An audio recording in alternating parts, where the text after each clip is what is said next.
Terus menurut versi-versi yang kita dengar dari guru-guru, dari para kiai, rata-rata niku ndamel periode kiamat kubra, ini kiamat setelah kehancuran langit bumi. Niku wonten periode pertama. Ini ku trompetan pertama itu melahirkan guncangan, terus dados kiamat kubra. Terus kedua niku bahas. Ini ku sebagian kiai, sebagian ulama nafsiran yaumatar jufur rodifah, rojifah tasawuhan napa rodifah. Kulu bu yauma idzin napa wajifah. Niku sami sedanten. Rata-rata ulama darani malaikat sing nyekel trompet utawi sing calon nyebul trompet malaikat Israfil. Karena kiamat itu sudah dekat, niku sampai ada yang mengatakan bahwa trompet malaikat Israfil niku sudah di mulut, jadi wis di mulut. Karena apa? Nyebul. Dan semua ayat Quran menunjukkan memang kalau kiamat sudah dekat. Semua redaksi Quran niku semua menjelaskan bahwa kiamat itu sangat dekat. Nah, jenengan tangklet dari diinformasikan dekat. Nggih. Ben sampean enggak salah paham. Dari diinformasikan dekat itu mulai zaman Rasulullah sampai sekarang pun 1428 Hijriah. Hampir 16 abad. Niku mawon ngangge tahun Hijriah. Tapi lalu dalam masa ribuan lebih kok belum juga datang. Nah ini pentingnya satu metode ilmiah. Rata-rata mufassir itu menafsirkan bahwa sesuatu yang pasti terjadi itu dekat. Nah, apapun jumlah waktu, kepanjangnya waktu, kalau pasti terjadi itu pasti dekat. Makanya dalam kitab-kitab kalau diterangkan ala inna sa'ata qarib bahwa kiamat itu dekat, mesti rata-rata mufassir mengatakan fa inna kulla atin qaribun, karena setiap yang akan datang pasti dihukumi dekat. Kayak kita ini dengan kematian. Kematian kita mungkin ada yang sampai umur 70 tahun, 60 tahun. Tapi karena kita ini pasti mati, itu seakan-akan asal eling mau nih grogi tenan. Eling tok niku napa? Grogi. Karena kita yakin itu pasti terjadi gitu. Itu satu metode untuk menerangkan bahwa dekat itu karena mesti terjadi. Metode kedua niku berbanding dengan umur dunia. Umur dunia wingi kula maca teng Kompas, versi Kompas itu sekitar 3 miliar berapa dari bumi diciptakan sampai sekarang, kalau versi ilmuwan itu sekitar 3 miliar berapa. Nggih to nggih wong dinosaurus mawon sekian ratus juta. Artinya kalau betul dengan hitung-hitungan itu misalnya kiamat itu 1 miliar lagi ya dekat, karena berbanding dengan masa lalu yang pun lebih 3 miliar gitu kan. Nah, kalau setuju metode ketiga. Metode ketiga karena Allah itu abadi dan Allah itu azali. Itu melihat waktu itu ya kalamhil basari huwa aqrab. Itu tidak ada artinya semua. Dan teori ini cara kula paling dekat secara ilmiah, apalagi sekarang secara sains, secara ilmiah. Misalnya ngeten. Cara semut kon mecah nondok, itu pikirane kok bisa mecah nondok itu nak dar grogoti 2 wulan lagi sono apa? Cah, nak sing mbok kongkon semut. Tapi kanggo sampean, tak gites langsung napa? Pecah, ambil. Artinya manusia itu enggak lepas dari ruangan. Artinya satu analisis yang dibatasi oleh keterbatasan manusia. Wong bumi kok ngene kok hancur ngenteni global warming, ngenteni pemanasan global, ngenteni macam-macam, nak cairan Afrika meleleh, nak sistem bumi tata surya sudah hancur, sistem galaksi sudah. Iku acara manusa. Jadi dengan segala ilmiahnya manusa bayangno kiamat tentu nunggu global warming, nunggu tata surya sing rusak galaksi. Padha cara semut kon mecah nondok. Iku kira-kira pikirane tak mulai ke pojok endi sing paling lemah, endi sing. Cara sampean kites mulai kon diwe ya pecah. Ya padha. Kowe ngrubahno gedung sing nganggo beton, nganggo cor, nak manual ya tak palu kon ndi supaya rubah. Tapi nganggo bom atom, cek mbok dakok endi wae ngene apa? Hancur ya. Artinya ketika yang ngendikan itu dekat atau mudah itu Allah, memang nggak ada masalah. Allah mau bilang kiamat itu dekat atau mudah ya memang inna dzalika 'ala Allahi yasir. Makanya Allah itu sering berkali-kali kalau cerita kiamat, cerita hal mukhal mesti ditutup inna dzalika 'ala Allahi yasir. Wa kana dzalika 'ala Allahi yasir. Itu mudah bagi Allah, itu mudah bagi Allah. Ya karena bagi Allah ya tidak mudah, bagi selain Allah tentu tidak mudah. Lah anak ngono kan pun klepan ya memang enggak masalah kan. Allah cerita parek cek gampang urus-urusane pangeran. Kita ora usah melok meh. Pangeran nak metu mokonge nek ngendikan la yusalu amma yafalu wa hum misal. Bentone manusa wae sering analisis pangeran mbek teorine manusa. Ya mesti ora sambung wong Allah iku azali dianalisis mbek sesuatu sing hadis sing sekarang, sing profan, sing rusak. Makanya para pencari Tuhan yang murni dengan rasional tentu tidak akan ketemu karena dia akan mengkiaskan barang-barang hadis untuk meneliti barang-barang azal. Ini wow, contoh paling gampang nih wow. Bahwa manusia itu cara berpikir itu pun mesti dibatasi dengan ruang dan waktu. Padahal pangeran, bukan butuh ruang, bukan butuh apa waktu. Ini gue mau apa? Ya contoh termudah itu. Contoh termudah, jika kita nganggap kiamat, itu tentu dengan teori rasional kita akan bicara tentang bumi tua sekian tahun lagi. Sistem galaksi itu per tahun bergeser sekian. Kayak laut itu ngalami rob itu setiap tahun itu sekian senti. Kalau sekian senti kali sekian ratus tahun, berarti begini. Pemanasan global ya gitu, kalau kena emisi karbon sekian tahun sekian, berarti sekian ratus tahun kemudian sudah begini kan bisa dihitung secara sains. Tapi itu kan hitung-hitungannya manusia. Tapi kan beberapa kali sejarah membuktikan itu keliru. Kelirunya ya karena kemungkinannya itu dua. Satu bahwa itu tidak diciptakan efek yang melawan. Nomor dua bahwa kejadiannya itu tidak mesti seperti itu. Ya contoh. Ketika dulu wong nak nandur gabah nganti 8 bulan, nganti 6 bulan, terakhir 6 bulan. Itu orang mikir dihitung, dulu sering krisis pangan dihitung, nak uang jumlahnya tambah terus. Nah, terus gabah panennya 6 bulan iso kelamparan. Dalam penemuan ilmiah sing iso 3 bulan.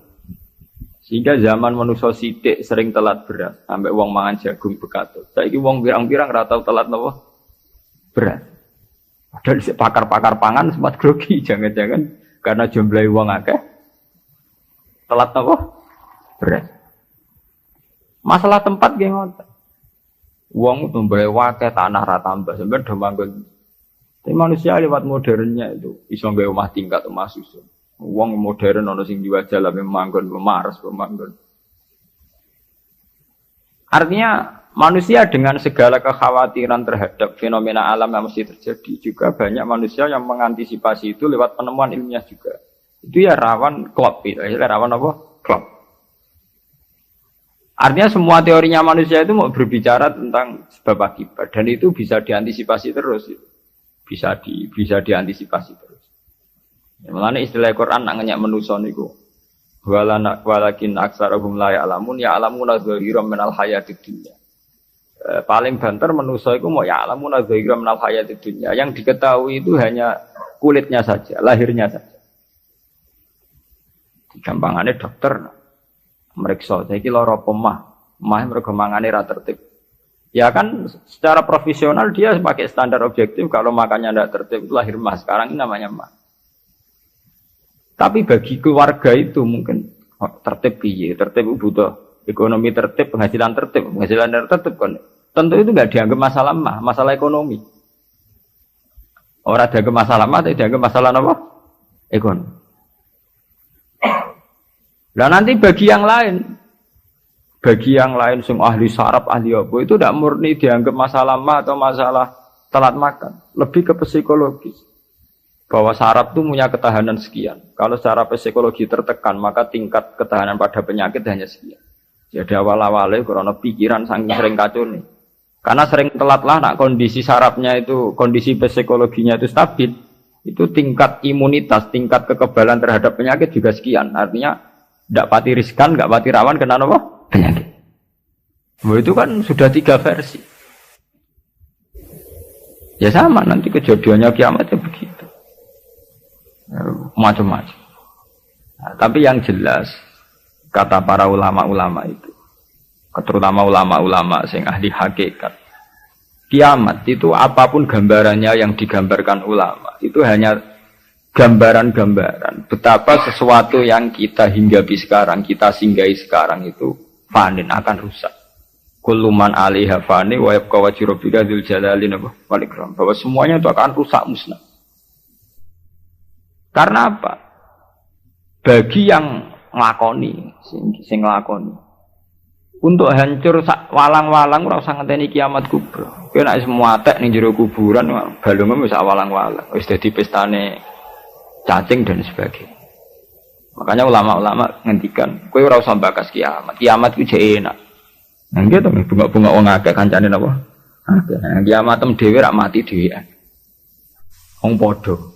Malah luwih ngeri kiamat pribadi. Nggih sami to nggih. Wong kena longsore tanah. Nak cara sing dahsyat iku kaya nak bumi rubuh utawa bumi hancur sawangane dahsyat. Tapi bagi sing lakoni sami mawon. Sampeyan jajal lah wis tak pendem dhewean. Bae biasa-biasa ae cara sampean tetep bagi sing dipendem tetep ora biasa to. Tetap peristiwa besar. Sampean dipendem tiang. Cara sing mendem ya biasa ya, pancen wong duwe nyawa dipendem ya mati, tapi kanggo sing dipendem ya kejet-kejet tenan ya lara tenan. Artinya untuk menjadi kiamat itu udah harus nunggu kiamat kubro. Semua yang dialami oleh manusia, tragedi-tragedi itu tentu akan menjadi peristiwa besar, maha besar. Balik kok kelaparan sing mlebu ning TV ngenteni busung luapar wong Irian Jaya, wong Afrika, wong macam-macam.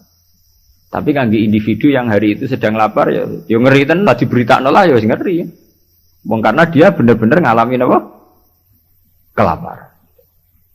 Nah, makanya ketika ulama-ulama ilmu hakikat itu lau asyraqa laka nurul yakin la ra'aital akhirata aqraba ilaika min antar tahila ilaiha. Andaikan kamu imannya benar, itu tentu melihat akhirat itu sekarang, tidak usah nunggu nanti. Lau asyraqa laka nurul yakin, la ra'aital akhirata aqraba ilaika min antar takhila ilaiha. Andaikan kamu sudah sampai ainul yakin, hakul yakin, kamu melihat akhirat itu sekarang. Tidak usah nanti-nanti nunggu mati atau nunggu ono ba'at, nunggu swarga napa? Neraka. Kenapa? Ya itu tadi. Bagi orang yang khosyahnya tinggi, orang-orang yang pada kelas idza zikra wa wajilat, akhirat itu sekarang. Sampai nanti ya akhirat, besok ya akhirat lagi, hari ketiga ya akhirat lagi. Sampai kita mati ya akhirat lagi, sekarang pun akhirat lagi. Maksudnya gimana? Bahwa paling kita takuti saat mati adalah masuk surga sebagai simbol ridho Allah dan masuk neraka sebagai simbol tubuh. Dan bagi orang yang sangat takwa, itu takut ya dimulai dari sekarang. Setiap detik kita takut, jangan-jangan kita tidak dalam ridha Allah. Setiap detik kita takut, jangan-jangan kita sedang dalam suhtu. Nah, ketakutan-ketakutan ini tentu menjadi kita sudah benar-benar kayak di akhirat. Artinya untuk trauma tentang neraka, untuk menikmati surga itu ya dimulai benar-benar sekarang. Artinya ning swarga sing tak golek ya ridane Allah. Ning neraka sing tak wedeni ya suhtu. Sekarang juga kita juga begitu. Sekarang juga kita sing paling wedi ya mbek suhtu kok. Sing paling seneng ya mbek ridho. Nana akhirat ngenteni mati ya akhirat yang bentuk. Ya akhirate kowe iku. Wedi pangeran ngenteni mati. Nggo ning kuburan dhewean. Go ditangisi mudin ki saiki dhewean ning kuburan. Ora ana dulur, ora ana sanak. Lah apa zaman ning donya akeh wong terus bahagia, ana dulur mana tukaran. Ana bojo malah ge. Saiki kowe lara ning kuburan dhewean ra ana anak, mana ana anak geger malah mbek anak. Ya mudin ya ilmiah. Apa? Mudin itu pek menange dhewe ndek ning lakoni rutin. Kan apa nak dhewean terus lara kan betul mesti itu. Ada kok anak bojo, zaman ning dunia malah kadang anak bojo masalah tenan. Itu artinya apa? Itu tadi. Kiamat itu ada, ba'ats itu ada. Kita nanti mati, nanti kita dihisab. Tapi seorang mukmin sejati tentu tidak akan menunggu hisab itu datang nanti. Mulai sekarang itu takut hisab. Makanya sampai Rasulullah ngendikan hasibu anfusakum qabla an tuhasabu. Kowe iku ngitung awakmu yo saiki, ngrasa awakmu mbok evaluasi terus, mbok hisab terus. Ya Allah, hari ini saya melakukan amal baik berapa, amal jelek saya berapa. Qabla an tuhasabu, sebelum benar-benar hisab itu nanti nyata. Audit dari Tuhan nanti belum. Makanya Rasulullah itu nganggap kiamat biasa mawon, sesuatu yang kecil yang biasa. Mati oleh Rasulullah dianggap biasa. Karena bagi orang yang takwa, tentu dalam hidup itu sendiri yang diperjuangkan gimana setiap detik, setiap hari ada evaluasi. Saya ini sedang dalam ridha Allah atau dalam suhtullah. Nah, orang yang sudah begini ini yang masuk innamal mu'minuna alladzina idza dzukirallahu wajilat. Nah, anak kowe ora wajilat bayangno. Waduh, ketemu Allah ning kiamat amal kowe elek tok sok ben piye. Lah apa saiki ra ketemu pangeran jen giendo, ketemu pangeran ngenteni kiamat. Iku jenenge kalah innahum ar-rabbihim yawma idzil lamahjubun. Jen bekicap uripe ubek napa? Jogeman utek ngene utek elek. Jogeman urip. Duh koyo apa menang ning akhirat gak suwangu, kok ketemu pangeran. Wedi ngono ora usah ngentek esuk mpe. Ya saiki detik ini juga. Paham? Nah, sampean taklet. Niku rak makam sing dhuwur. Ora makam dhuwur-dhuwuran, jen aturane kudu ngono. Iki aturan, ora senengane kok makom-makoman. NU nek kon nggih makom. Lho pancen begitu. Standar seorang mukmin, innamal mukminun standare idza dzikirallah wajilat qulubuhum. Ora ana innamal mukminuna sing papan atas terus papan menengah napa? Papan bawah. Nek sing terkenal wali dari makom dhuwur, nek wong am makom ndek. Wis suwe nek wali dhuwur wong am ndek, tapi iku kewajiban. Subhanallah wa bihamdihi adada khalqi wa ridha nafsihi wa zinata 'arsyihi wa kalimati. Subhanallah wa bihamdihi adada khalqi wa ridha nafsihi wa zinata 'arsyihi wa kalimati. Subhanallah wa bihamdihi adada khalqi wa ridha nafsihi wa zinata 'arsyihi wa kalimati.